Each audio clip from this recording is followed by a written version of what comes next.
Good morning, good afternoon, good evening, wherever you are, whenever you are. Hello. Thank you for watching my videos. It's Mike. It's January 8th, 2009. There will be one article in this news report from yesterday's Financial Times. Choices made in 2009 will shape the globe's destiny.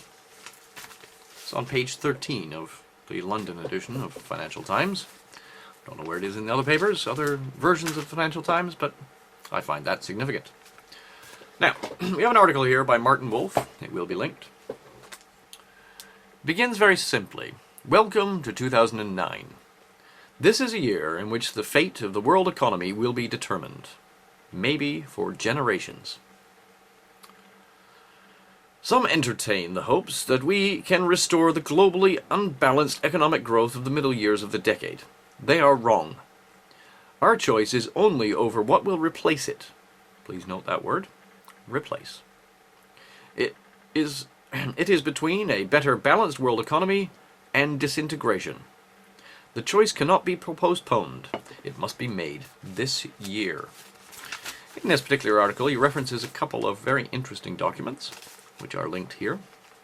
The Aftermath of Financial Crisis, from the Harvard University, and Banking Crisis, from the National Bureau of Economic Research.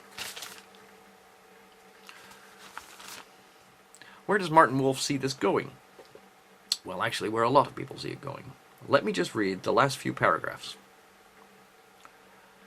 Now think what will happen if after 2 or more years of monstrous fiscal deficits, the U.S. is still mired in unemployment and slow growth.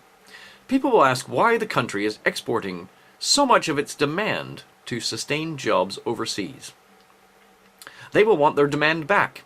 The last time this sort of thing happened, in the 1930s, the outcome was a devastating round of beggar-my-neighbor devaluations plus protectionism. Can we be confident we can avoid such dangers? The danger is extreme. Once the integration of the world economy starts to reverse and unemployment soars, the demons of our past, above all nationalism, will return. Advancements of decades may collapse almost overnight. Advancements. Centralized world economy. Currently disintegrating. The question then remains, what will replace the existing world economy? What new systems will be put in place? He mentions protectionism. What forms of protectionism? What kind of trade agreements will be put in place?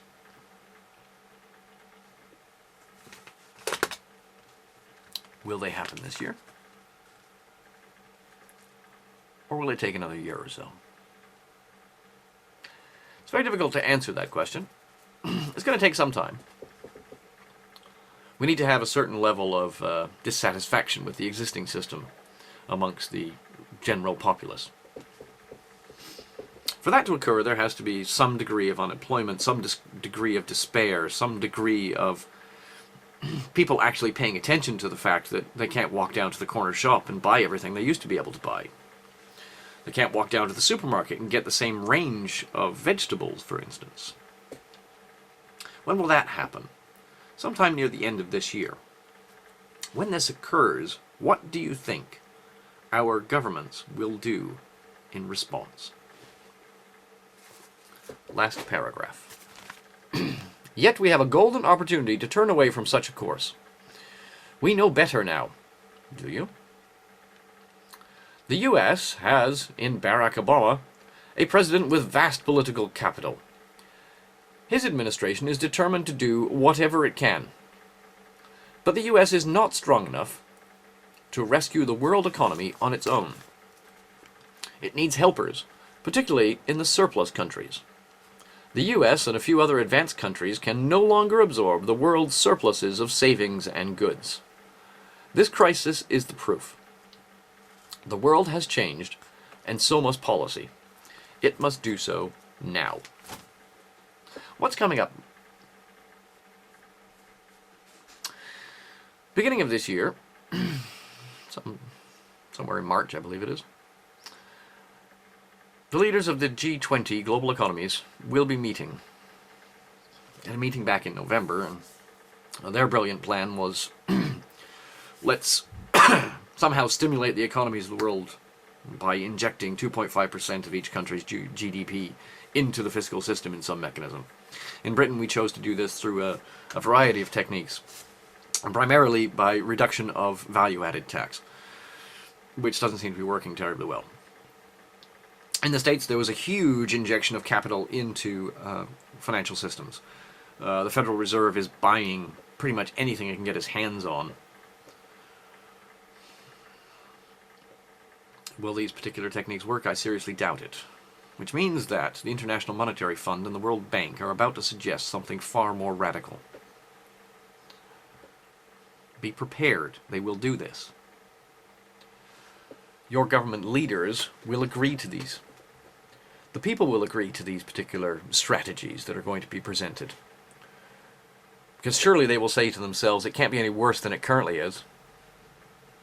It's going to get worse, people. For those of you that are blind to this, and this is brand new information, please be aware, study.